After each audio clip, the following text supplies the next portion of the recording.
اور کوئی راستہ ہمارے پاس نہیں ہوگا.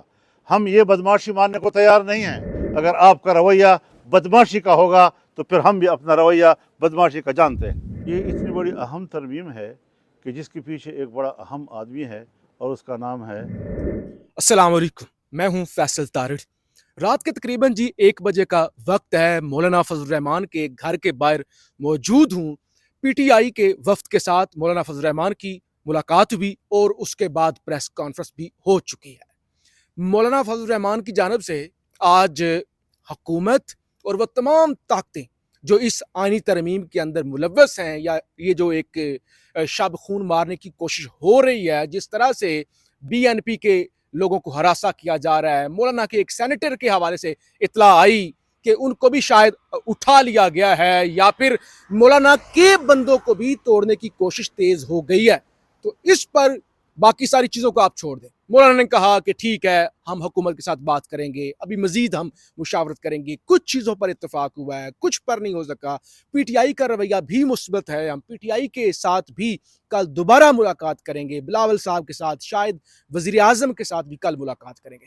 لیکن ایک بات انہوں نے کہا، یہ ہمارے جو خلوص کا ناجائز فائدہ اٹھا رہے ہیں، یہ جو ہمارے ساتھ بدماشی کر رہے ہیں اور جو ہمارے لوگوں کو اٹھا رہے ہیں یا گمراہ کر رہے ہیں یا خریدنے کی کوشش کر رہے ہیں، ان کو بڑا واضح جواب ہے کہ اگر وہ ہمارے ساتھ بدماشی کریں گے تو پھر ہم بھی بدماشی کریں گے.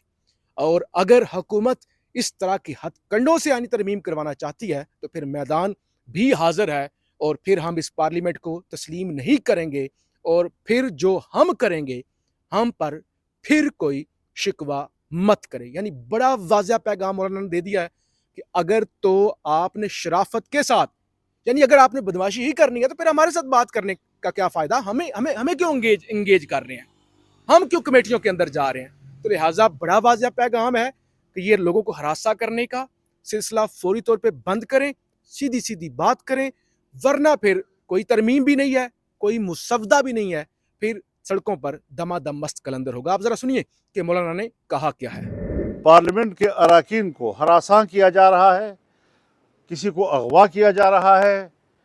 جمعیت علماء اسلام کے اراکین پارلیمنٹ ایک آدھ تو اس وقت اغوا ہو چکے ہیں، ان کے بچے میرے گھر میں بیٹھے ہوئے ہیں، اور ایک کو دھمکیاں دی گئیں، ایک کو رشوتیں پیش کی گئیں، بڑی بڑی رشوتیں پیش کی گئیں. لیکن اس قسم کے رویوں کے بعد اگر حکومت کا یہ رویہ رہتا ہے، جس طرح آج شاہ محمود قریشی کے بہو کے ساتھ ہوا، ہمارے اختر مینگل صاحب ان کی خاتون رکن کے ساتھ، جو اس نے خود بیان بھی دیا ہے کہ کتنا پریشر ہے اس کے اوپر، ان کے جو رکن سینٹ ہیں ان کی طرف سے بھی شکایات آ رہی ہیں. اگر اس قسم کی صورتحال بنتی ہے اور حکومت یہ اوچھے ہتھ کنڈے استعمال کرنا چاہتی ہے تو پھر ہم ان کے ساتھ مجبور ہوں گے کہ مذاکرات کا پروسیس روک دیں، اور کوئی راستہ ہمارے پاس نہیں ہوگا. ہم یہ بدماشی ماننے کو تیار نہیں ہیں.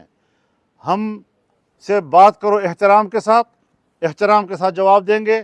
دلیل کے ساتھ بات کرو، دلیل کے ساتھ جواب دیں گے، پورے احترام کے ساتھ دیں گے. آپ کو مطمئن کریں گے، آپ ہمیں مطمئن کریں. یہ سیاست کا میدان ہے. لیکن جو حرکتیں آپ کر رہے ہیں، پاکستان کی تاریخ میں بھی ہم نے یہ قبول نہیں کی، آج بھی اس کو قبول نہیں کیا جا سکتا. اگر آپ کا رویہ بدماشی کا ہوگا تو پھر ہم بھی اپنا رویہ بدماشی کا جانتے ہیں. تو اس طریقے سے آسان نہیں ہے کہ آپ اس قسم کے ہمارے ساتھ کھلواڑ کرتے رہیں، ہمارے خلوص کا مذاق اڑاتے رہیں، ہمارے نیک نیتی کا مذاق اڑاتے رہیں، ہماری سنجیدگی کا مذاق اڑاتے رہیں. یہ نہیں چلے گا. ہم واضح طور پر انہیں کہتے ہیں کہ ہم صبح تک ان تمام صورتحال کو تبدیل دیکھنا چاہتے ہیں، اور اگر تبدیل نہیں کیا گیا تو ہم کل اس سے سخت فیصلہ بھی دے سکتے ہیں. اراکین نے پارلیمنٹ کو 63(1) کے تحت نوٹس جاری کر دیے ہیں کہ وہ سب اپنی پارٹی کے فیصلے کے تحت ووٹ دینے کے پابند ہوں گے، اور کل کوئی یہ شکایت نہ کر سکے کہ ہمیں تو پارٹی نے کوئی ہدایات نہیں دی تھی. دونوں پارٹی نے دی. ایک سوال یہ ہے کہ چند دن پہلے سپریم کورٹ کی طرف سے آئین کے آرٹیکل 63(a) کی تشریح کی گئی. سب نے یہ سوال اٹھایا تھا کہ یہ فلور کراسنگ کے لیے مفادات